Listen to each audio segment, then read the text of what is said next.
From the Center for Investigative Reporting and PRX, this is Reveal. I'm Al Letson. Every few weeks, Father Bill Terry puts on his garments and steps outside St. Anna's Episcopal Church in the Treme neighborhood in New Orleans. He's a tall man with long white hair and a beard, and he walks up to a large whiteboard attached to the front of the church building, holding a sheet of paper and a permanent marker. I won't need a ladder today, but I will start writing these names. Let's see, it's 2016. Father Bill is adding names to what he calls the murder board. It's a list he's been keeping since 2007 of all the people who've been murdered in New Orleans.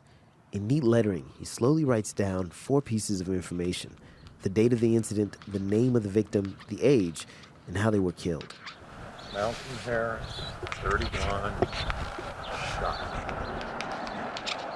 In addition to the board he's writing on today, there are 3 others, each about 4 feet high, 6 feet wide, hung on the cast iron fence that runs along the sidewalk.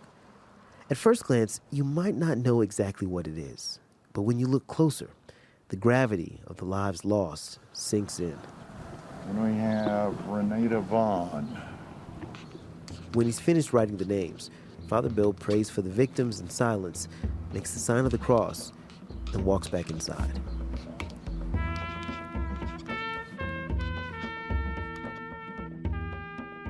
New Orleans is ranked among the most violent cities in the U.S., and since he started keeping track in 2007, Father Bill has put up about 1,800 names. And even though the murder rate has dipped over the past couple years, he says there's still way too many people killed in his community. The murder board attempts to create a sense of profound loss because it's a list of names. It moves it out of a numbers game and into more of a moral, ethical fabric of humanity. And it does so without judgment. You can't tell the bad guys from the good guys on this list. That doesn't mean I don't believe in justice, but I certainly believe in the value of all human life. And this board speaks to that. What was the catalyst for the murder board? The catalyst was the overwhelming amount of violent crime in our city. And then there was an incident which I often reflect on.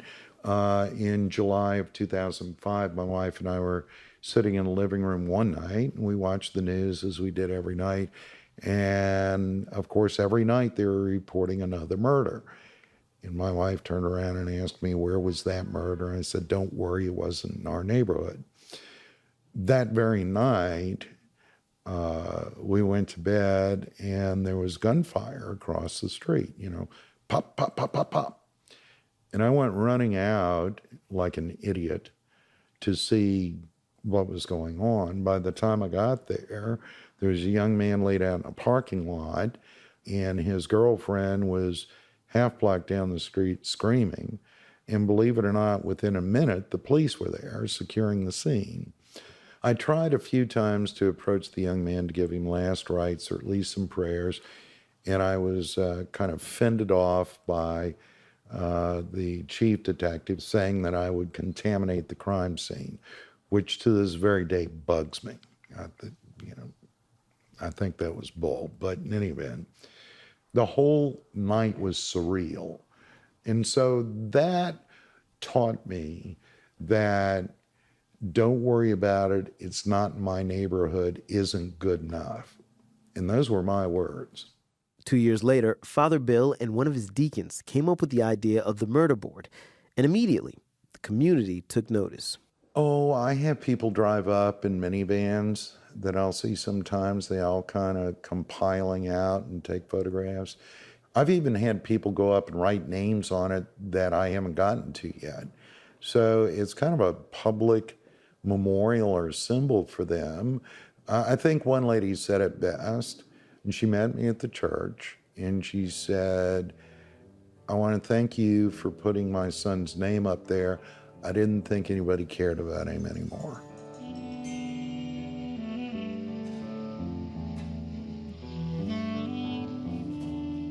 I know what it's like to lose a child. Several years ago now, my daughter at age 19 committed suicide, and rather violently. And so I'm a parent who has survived the death of a child. And so I can have a pretty good handle on, or certainly a high degree of empathy and understanding for other surviving victims of violence, especially family members.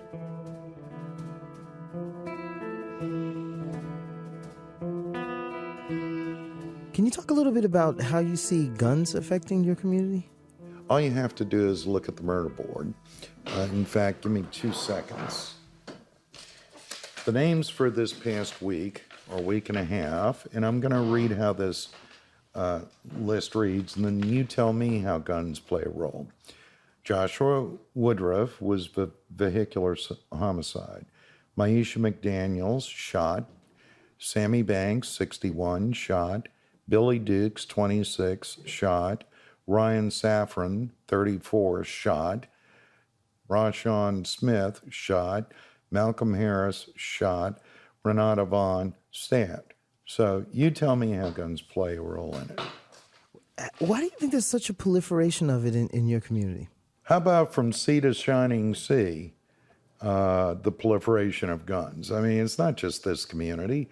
Almost any urban community. You go to any neighborhood that's kind of on the fringes, a little rough around the edges, you can pick up a piece for $25, $30. I mean, you know, this country is so arms driven for personal use that it's incredible, absolutely incredible.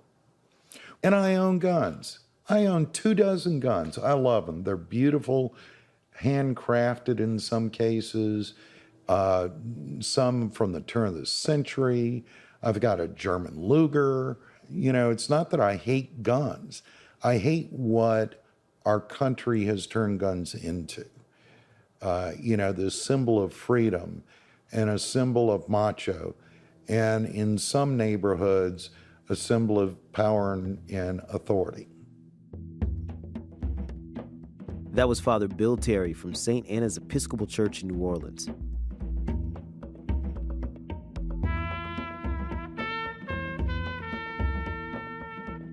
The debate over guns in America is as heated as ever. Every mass shooting prompts new calls to limit access to firearms. Yet more people than ever are buying and carrying weapons for protection. We're all familiar with the battle lines. Gun rights groups, namely the National Rifle Association, make their case all the time in speeches and videos. The Second Amendment is the most vital amendment because without it, there is no First Amendment. Because if you say that you have the right to free speech and freedom of religious expression and everything else, but you have no way to defend that right, then it's meaningless. The NRA's argument isn't just that owning guns is a constitutional right. They say guns make all of us a lot safer. The group claims it has the research and the data to back this up. Information it's used to help pass laws making it easier to carry a gun. Now, advocates on the other side of the debate have their own research to support a different agenda, more background checks and tighter restrictions on access to guns. Now, you'd think in a country with so many guns and so much gun violence, the federal government would try to keep comprehensive data on things like how many people own guns, how many are killed or injured each day with firearms. But it doesn't. And that gets to our next story. It's about a man with his feet in both sides of the debate. He's devoting his life to documenting every incident of gun violence in America. Reveals Michael Montgomery picks up our story in Lexington, Kentucky. Bud's Gun Shop and Range is a long, one-story building tucked behind a shopping center just off Highway 60. It's late Wednesday morning when we catch up with Mark Bryant. He's just come from his home office where he's been gathering the latest reports on shootings from around the country. Mark walks into Bud's and flashes a silver membership card. Then he heads to a firing lane and opens a black duffel bag full of handguns. A modern Smith & Wesson 45, a 1911 45, a Beretta 9mm like the military uses, a small 38, and we brought a large 44. It's the heavy-duty revolver Dirty Harry made famous. Mark adjusts his feet slightly. It's getting ready to make noise. Okay. And fires. His shots hit the center of the target, a paper silhouette of a person. Interestingly, when I'm frustrated with the gun violence work, I go shoot holes in paper. It gives you a focus point 25 yards away, the size of a quarter or $50, and everything else is in the peripheral. Mark is a burly guy with silver hair he used to wear in a ponytail and a big, bushy beard. For years, he worked as a systems analyst for big companies like IBM. Looking at him, you can't quite tell if he's an aging hippie or a good old boy riding into the sunset.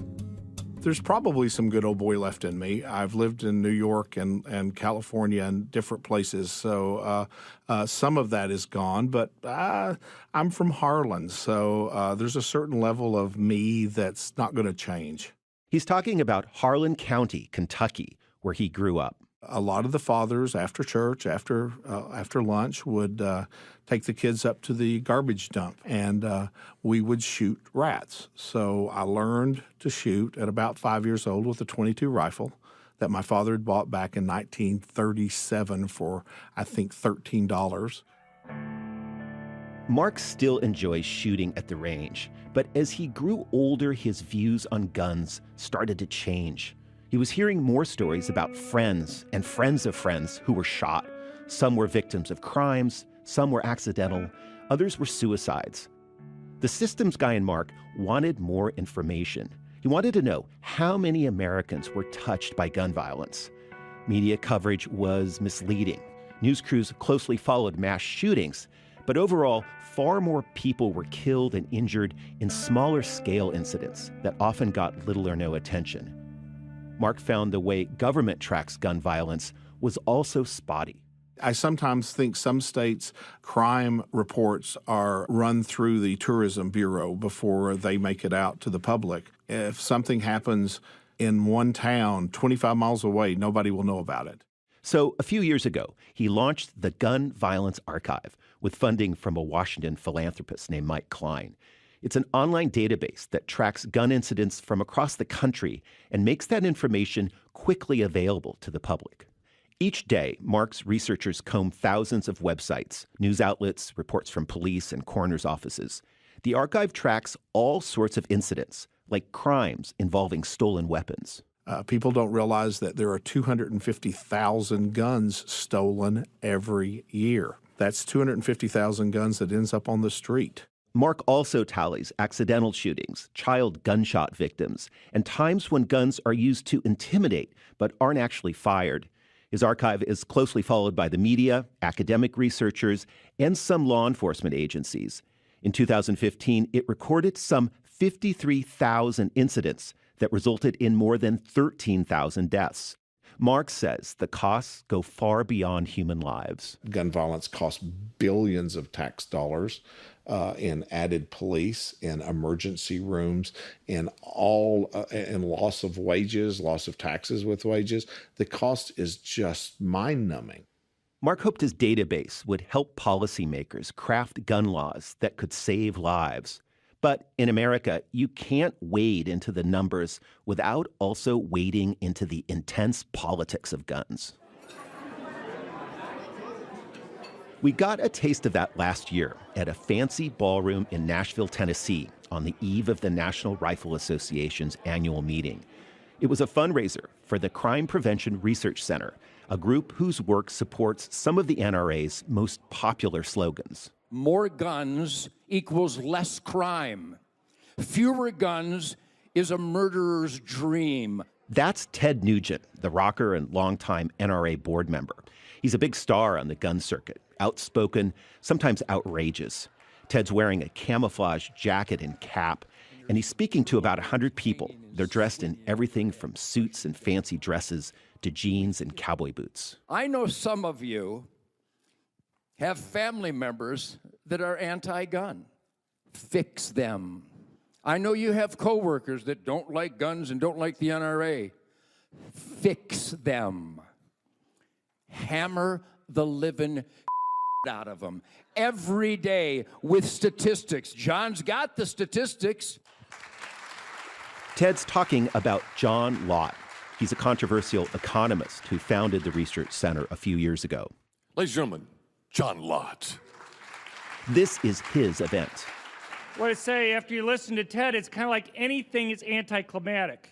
John's best-known book, More Guns, Less Crime, has been widely challenged by some academic researchers, but it's a Bible for the gun rights movement. We had a survey that came out showing that the vast majority of economists think that having guns make people safer. John Lott couldn't be more different from Mark Bryant.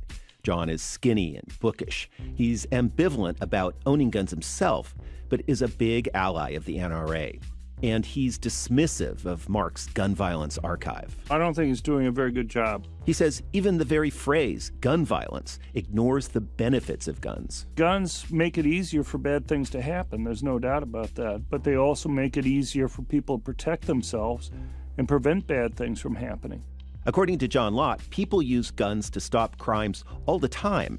It's just that it doesn't show up in databases or in media and police reports. But he says that if you look at surveys of crime victims, you're going to get like 5 times or so the rate that people use guns defensively as compared to using guns in the commission of crimes. This is known as defensive use, and it's a big deal in the gun rights movement. If you do the math, what John is saying is that guns are used in self-defense more than 1 million times each year. Mark Bryant says that if that were the case, his researchers would know about it. The logic that they use that says, well, most of them just aren't reported, we just walk away happy that we kicked ass, that's baloney. That says that we took the law in our own hands and did not think there was a need to inform of a crime that occurred that escalated to the point that we needed a gun. Mark's gun violence archive documented just 1,300 cases of people using guns defensively in 2015. And while Mark says the actual number is probably a little higher, it's still a tiny fraction of the figures claimed by John Lott. And this isn't just an abstract debate about statistics. John Lott's research is used to back laws, making it easier to carry concealed weapons. When you pass right to carry laws, as the percentage of the population with permits increases, you see drops in violent crimes. Some criminals stop committing crimes. Some criminals switch into other types of crimes.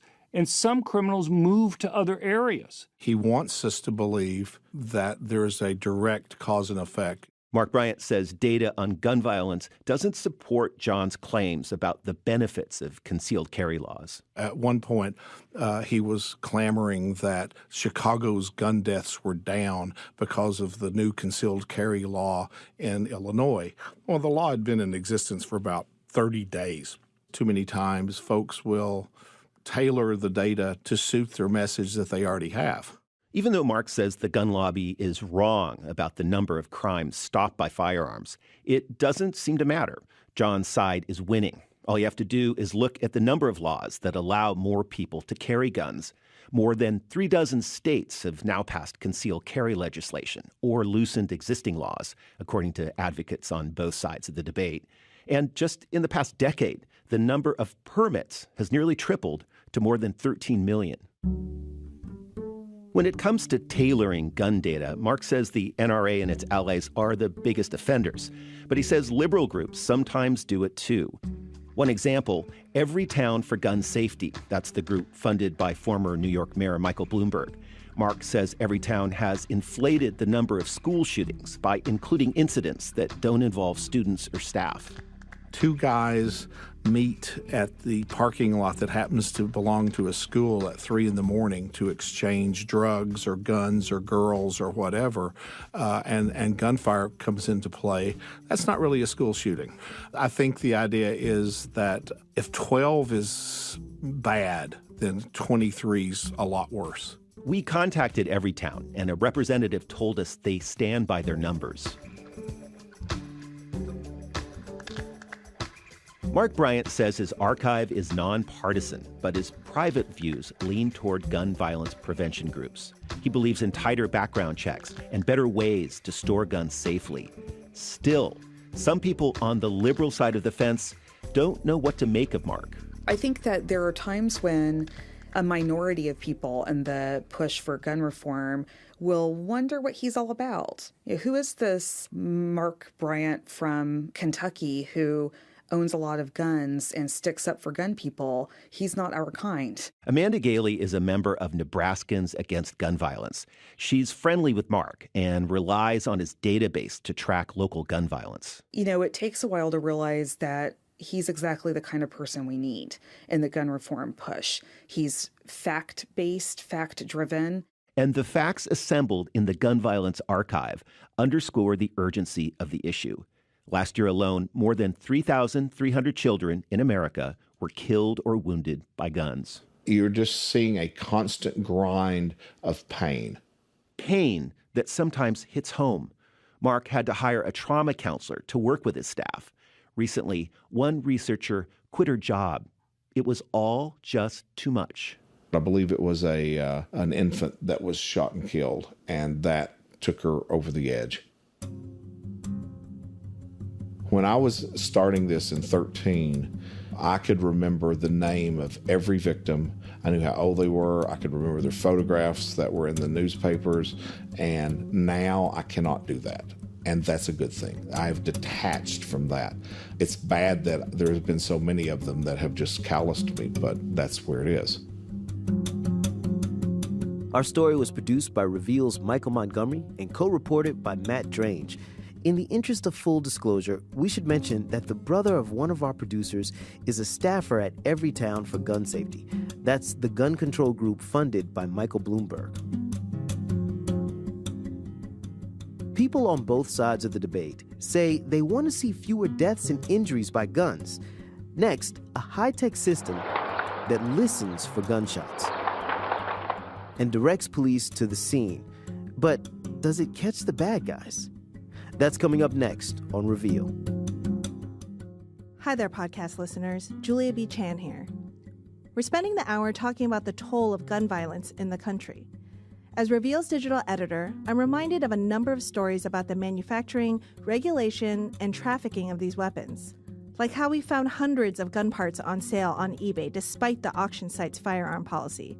Or the time we exposed loopholes in California's treatment of concealed carry permits. If you want to read these stories and more, go to revealnews.org/guns for our cache of gun stories.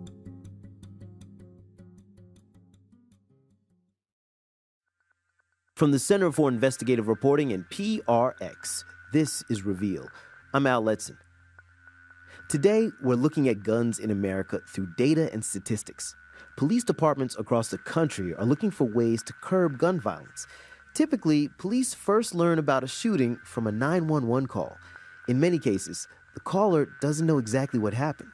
And the car that's parked in front of 1901 Paloux has glass all over it. Did he shoot the vehicle? I don't know. I didn't see that part. I saw him go back into the property with a gun. Okay, and where's this guy now? Still in the property, I believe. In this case, San Francisco police arrived before the woman could even finish the call. Yeah, I'm talking to a police captain right now. Do I need to talk to you too? You're speaking with the police? I have a police captain in front of me, Okay, yeah. Go ahead and speak. Police found out about the shooting because of something called ShotSpotter. It's a gunshot detection technology that's supposed to help law enforcement reduce gun crime. ShotSpotter is used in about 90 cities across the country. It's even installed in schools, and it's costing taxpayers millions of dollars each year. We wanted to know what the police and the public are getting in return. Reveal's Matt Drange brings us this story. The way it works is simple.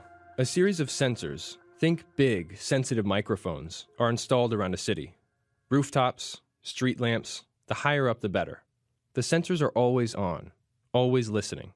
Here's what a ShotSpotter alert sounds like. When 3 or more sensors detect possible gunshots, ShotSpotter plots them on a map and notifies police dispatchers. The way San Francisco officials talk about it, you'd think the technology has revolutionized their approach to fighting gun crime. ShotSpotter has helped us because we know that we have forensic evidence that we can rely upon in proving that a shooting did or did not take place. That's San Francisco's Assistant District Attorney, Diana Garcia. She's speaking in a promotional video ShotSpotter produced a couple years ago. Garcia was joined by an official from the mayor's office and San Francisco Police Chief Greg Suhr. They say number one thing that reduces crime, the fear of being caught. Well, we're catching the bad guys. San Francisco first installed the technology back in 2008. Since then, police have expanded the system to cover 13 square miles, costing taxpayers more than $2.6 million. To hear ShotSpotter in action, I went on a ride-along with police in the Bayview neighborhood. The community has struggled to combat gun violence for years and was the first to get the technology. I hop in the back of a squad car on a recent Friday night. It didn't take long for the first ShotSpotter alert to come crackling over the radio. We zoom through the streets of San Francisco, blowing through intersections.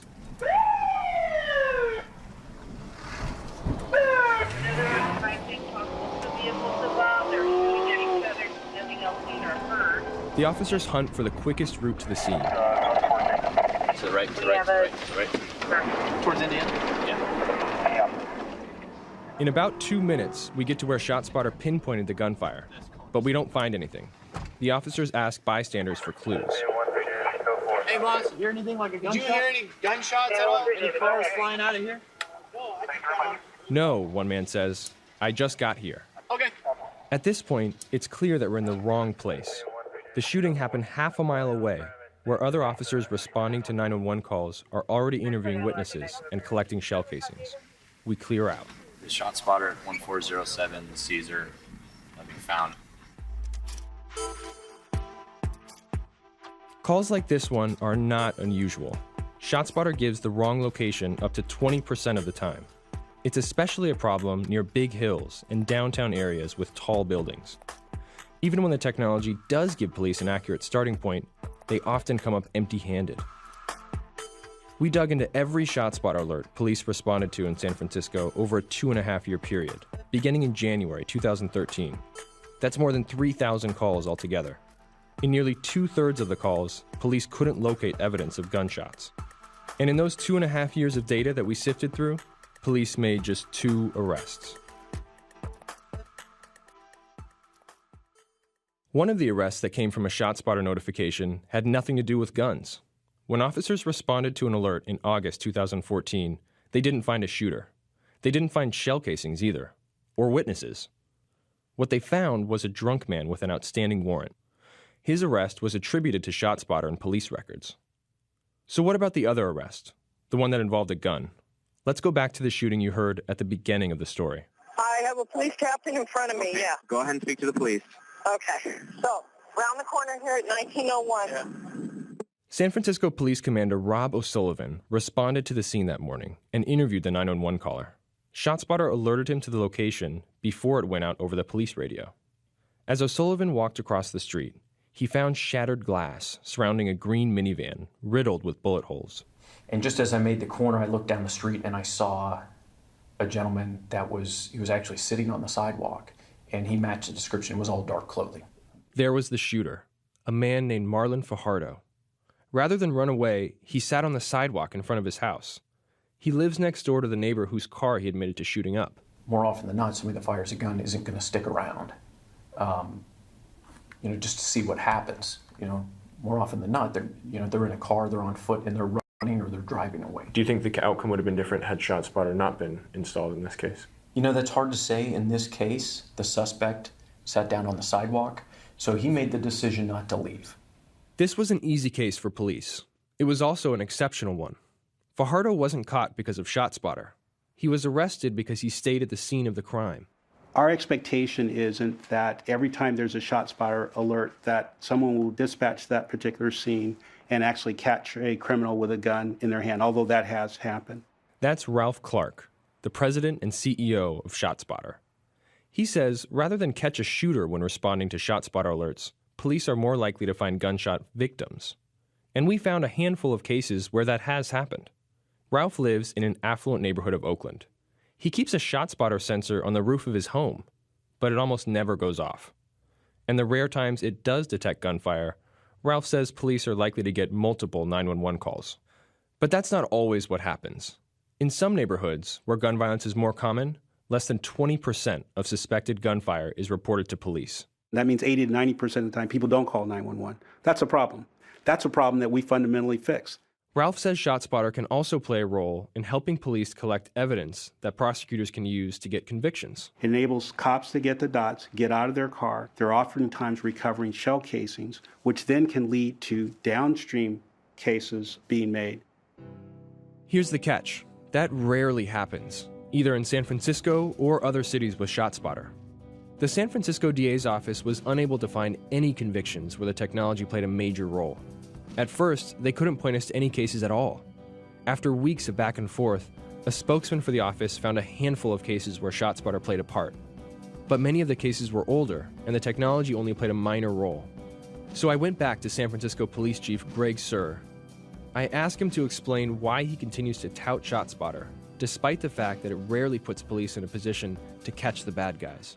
Well, I mean, anecdotally, we put ShotSpotter where we believed and or knew where we were having disproportionate gun violence. I can't give you a concrete example, but I know it's a nice technology to have. The chief struggles to come up with specific cases involving ShotSpotter. He's quick to point out that in the 5 years since he took over the department, most gun crime is down. That's true. In big cities across the country, gun crime is down. But it's the same in cities that have never tried ShotSpotter. And so I'm just trying to make sense of, like, you have this technology, it's in place in more than 90 cities, right? San Francisco is one of them. But what concrete are we as the public sort of getting in return for that? 20 less homicides a year and 50% less shootings for the overall strategy that we employ that includes technology that ShotSpotter's part of. Right, that ShotSpotter is a part of. So that's what I'm trying to separate from this thing, is what can you actually, like, point to ShotSpotter and say, yes, that helped us with X or Y or Z? Because so far it's like the evidence just isn't really there. We have an overall strategy, technology's part of it, we have 20 less homicides a year. That's as far as the chief will go. Even though there's no concrete link between ShotSpotter and the general decrease in violent crime, he believes having the technology is worth the cost.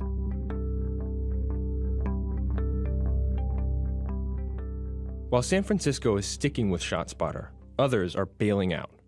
At least 5 cities have let their contracts with ShotSpotter run out.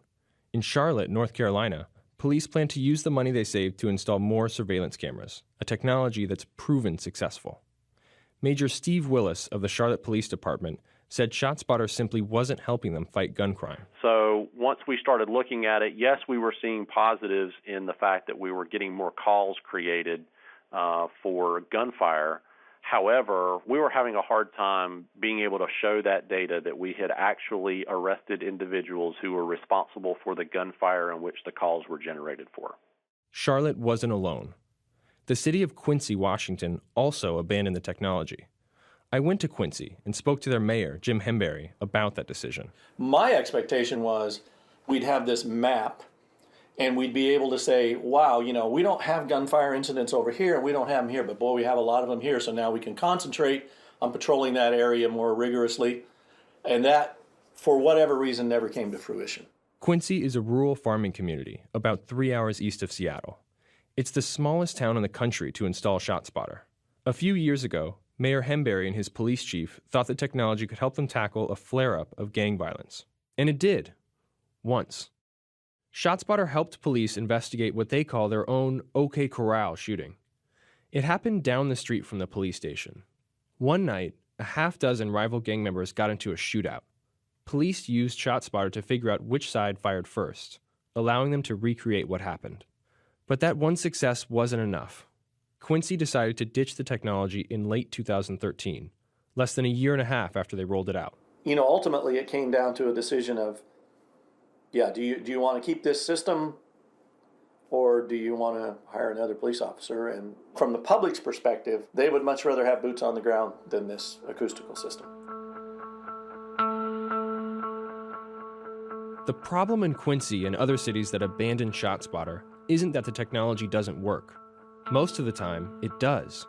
The problem is there's little evidence that the technology is helping law enforcement reduce gun crime, even in cities that are renewing their contracts. We collected dispatch records, ShotSpotter alert data, and thousands of pages of police records from more than 24 cities around the country. A clear pattern emerged. Lots of calls, but few results. In Milwaukee and Kansas City, for example, police spent thousands of hours responding to ShotSpotter alerts, yet they made arrests only about 1% of the time. ShotSpotter claims its data has been accepted by courts as evidence in 17 states. But when I spoke with prosecutors around the country, They told me ShotSpotter usually plays a minor role in closing cases. At this point, you might be thinking, how does ShotSpotter continue selling its technology with so few tangible results? A lot of it has to do with effective marketing. It's time to fight back with a proven force multiplier that's operationally effective and cost-effective. It's time to fight back with ShotSpotter. The company produces sophisticated promotional videos, like the one that included the San Francisco police chief. The ads feature confidence-inspiring phrases and promise results, such as better community relations and enhanced situational awareness. ShotSpotter, the critical first step in stopping gun violence. But those results are hard to measure. I asked ShotSpotter CEO Ralph Clark to explain the technology's value.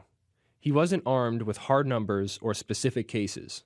Instead, he spoke more generally about ShotSpotter's role in violent neighborhoods where sensors detect gunfire daily.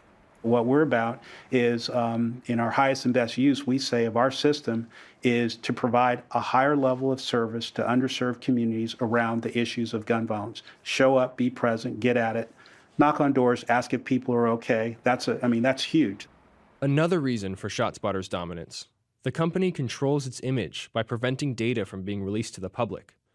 This includes even basic information about when and where gunshots are fired. We own the data, and we license the data on an annual subscription basis to the agency. Most police departments that use ShotSpotter lease the equipment.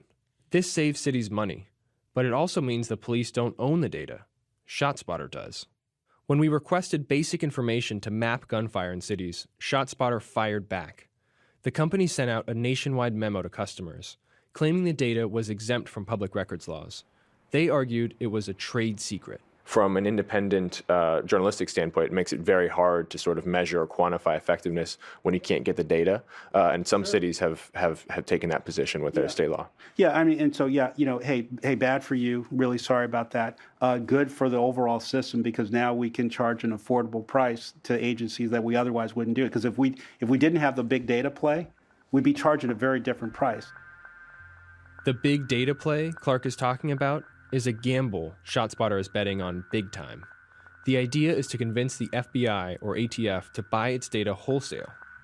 Clark worries that if cities release the information, ShotSpotter won't be able to sell it later.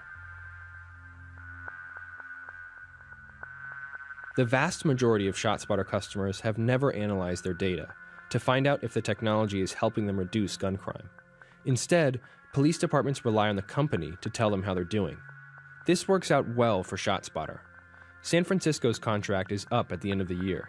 Chief Sir doesn't hesitate when I ask if he plans to renew it. You could imagine what someone might say if all of a sudden, because of money, you stop doing something. This is San Francisco, right? We're the technology hub of the world. So for us to not have the best technology available, especially when it comes to keeping people safe, would be irresponsible of us to do. And it's not just San Francisco. Most cities are renewing their contracts, and new ones continue to sign up. ShotSpotter dominates this market all by itself, having bought out the competition years ago. Our story was produced by Matt Drange with reporting from Ali Winston. At its current pace, ShotSpotter will have sensors in more than 100 cities before the end of the year.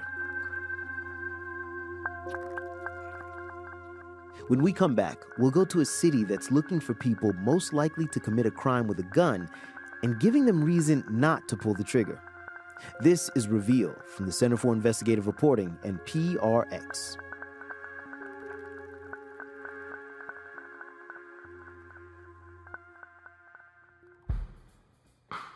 Buyer Duncan here, Reveal's community manager. I wanted to remind you to check out our Instagram account. It's where we file visual dispatches from our investigations every week. You'll get a chance to put a face to many of the characters you hear on the show, like Father Bill Terry, who maintains the murder board you heard about earlier. You'll also catch glimpses of our reporters in action, digging up secret documents and exploring far-off places. If you're listening on your phone right now, you're just a few taps away. So check it out. In the Instagram app, just search @Reveal. From the Center for Investigative Reporting and PRX, this is Reveal. I'm Al Letson. This week, we're looking at how data and statistics are being used to reduce the number of gun-related crimes in America. For the past 9 years, Richmond, California has experimented with an unconventional approach. Using data from law enforcement and community members, it identifies young men most likely to shoot someone or get shot and targets them, but not for surveillance or punishment. Instead, these individuals are singled out for mentoring and money. Now, cities across the country, including Oakland, California, and Washington, D.C., are considering launching similar programs. Suki Lewis of KQED brings us this story from Richmond. This is kind of a funny question. Do you have a favorite tattoo? I'm seeing all your tattoos on your arms. Yeah, I got my mother's portrait on this arm. Yeah, she's beautiful. What's her name? Laverne. Lavon Carter's right knee bounces a little nervously as we talk. I tell him he looks younger than his 27 years. And you've got just the one kid? Yeah, I just got one. Lavon grew up on the south side of Richmond, a small city just northeast of San Francisco, and behind bars. I was incarcerated for my 14th birthday, 15th birthday.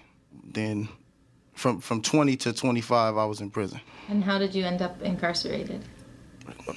Was it drugs or? It was drugs and pimping. I mean, you never see anybody else making money any other way. While Lavon was in prison, most of his friends were also disappearing from the streets of his neighborhood. They dead, basically. Almost all of them. I probably got two people, now that I think about it, two people that I grew up with. Yeah, everybody else, they gone.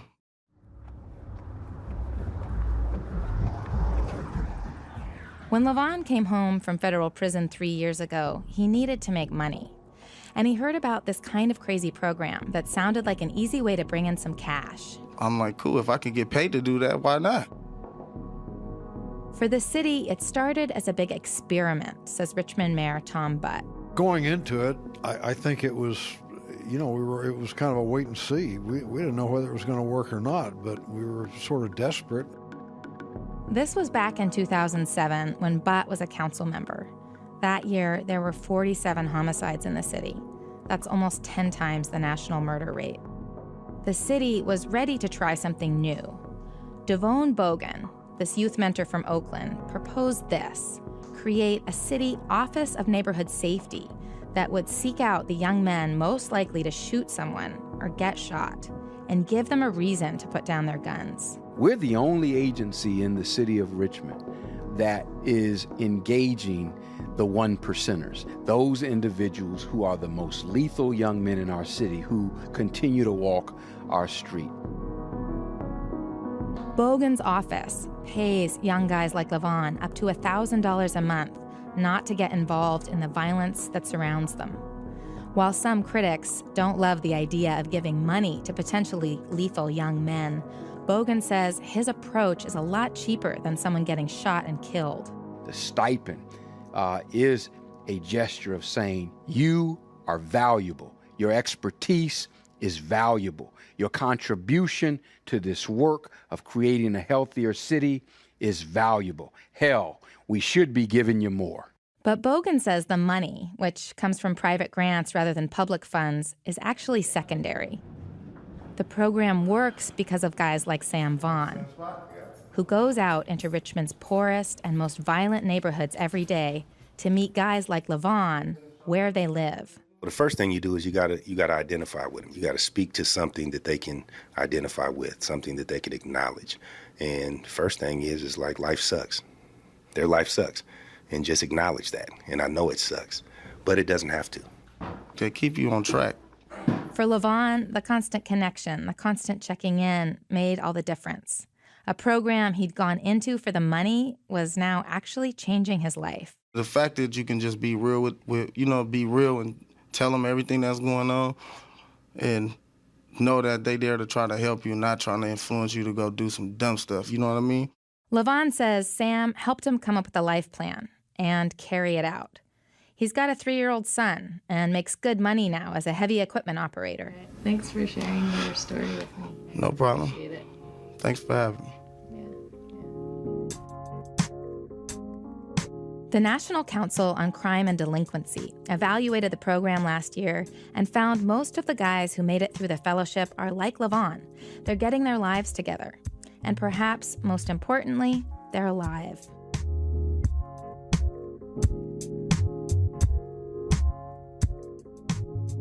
But even with the success of the fellowship, young people in Richmond are still getting shot. After the city's homicide rate hit a 3-decade low in 2014, violent crime is up again. Next on the agenda is open forum. Tonight we have 23 speakers. At a recent city council meeting, a 15-year-old girl approaches the podium. Around her neck hang laminated photos of 3 young guys, her friends, who'd all been shot in the past 2 weeks. My name is Ajane Hughes. I'm from Richmond, California. I'm only 15 and I've been to more funerals than I can count. I'm tired of going to funerals. I'm tired of saying RIP. I'm tired of having to go on Facebook and see, 14 years old, dead. Oh, dead behind the school, dead in the freeway. It's crazy. Enough is enough. Somebody got to say something, because if they not, I will. Richmond police say they're responding to the violence by putting more patrols on the streets. But Captain Mark Gagan says law enforcement can't do it alone. People should look to the police for some answers, but we also need the community, the nonprofits, the faith-based community, everybody to be there with us. Devone Bogan says the Office of Neighborhood Safety constantly has to adapt to changes on the street. Right now, he's seeing younger victims and shooters. He says reaching teens is difficult because their brains simply haven't developed yet, and many are hopeless. I heard one of these young men, and I think this is important, say, and I believed he meant it, and believed it, not just meant it, he believed it. When I asked him, why do you shoot? Because when I do, I matter.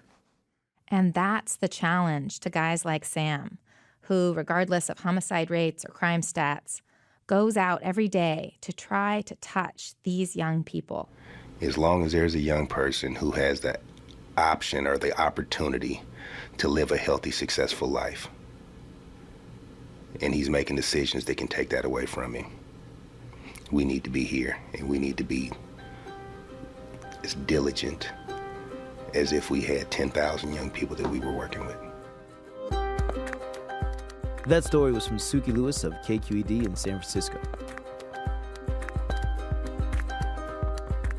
If kids could be shown a path away from guns and violence, how much better off Richmond and so many other cities might be.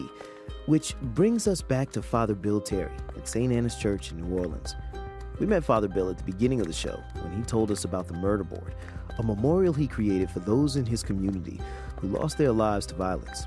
Father Bill is also focusing his energies on the living, specifically on young people in the Treme neighborhood, many of whom have had their own close encounters with guns. Here's Deacon Joyce Jackson. It's an ongoing thing. My grandkids already know when they hear gunfire hit the floor, and or wherever we are. One time we were we getting in the car and we had to drop down to the ground. What Father Bill and his church came up with is called Anna's Place, a program for kids in kindergarten through 8th grade. So we started this program. We now have an enrollment of about 60 children. We are blessed to be partnered with the Louisiana Philharmonic Orchestra and New Orleans Museum of Art because we use music to teach mathematics, English, composition, ecology, and physics.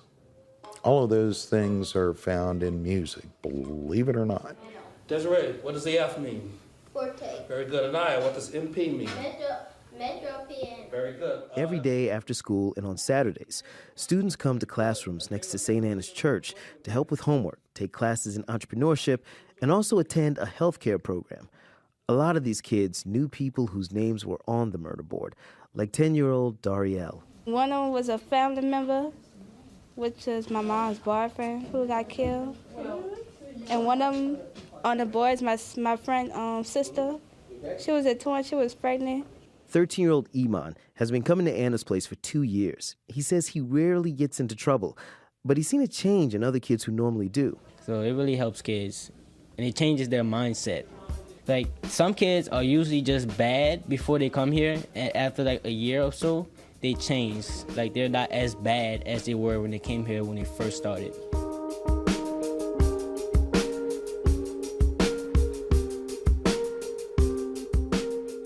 Think about it. If you have 60 students and out of that, you have positive impact on, let's say, 30 students.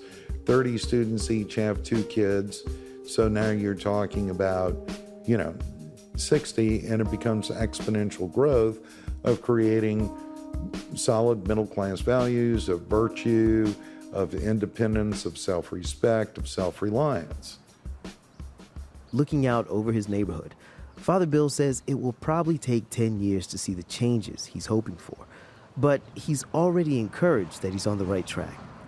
Every day when I get ready to go home in the evening, I get, Talia or Anaya or some other cute little kid that's about 3 feet tall run up to me and give me a huge hug around the waist. These kids just want to go someplace where they're going to be loved, maybe pampered a little bit, mostly given some attention. That again was Father Bill Terry of St. Anna's Episcopal Church in New Orleans.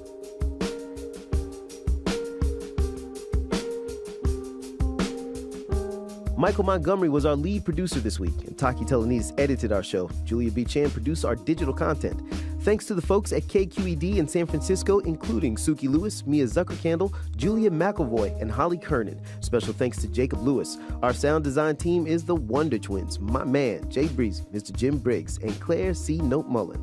Our editor-in-chief is Amy Powell. Krista Scharfenberg is our head of studio. Suzanne Reavers Reveal's executive editor. Our executive producer is Kevin Sullivan. Our theme music is by Camerado, Lightning. Support for Reveal is provided by the Reva and David Logan Foundation, the Ford Foundation, the John D. and Catherine T. MacArthur Foundation, the John S. and James L. Knight Foundation, and the Ethics and Excellence in Journalism Foundation.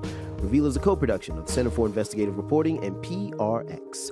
I'm Al Letson, and remember, there is always more to the story.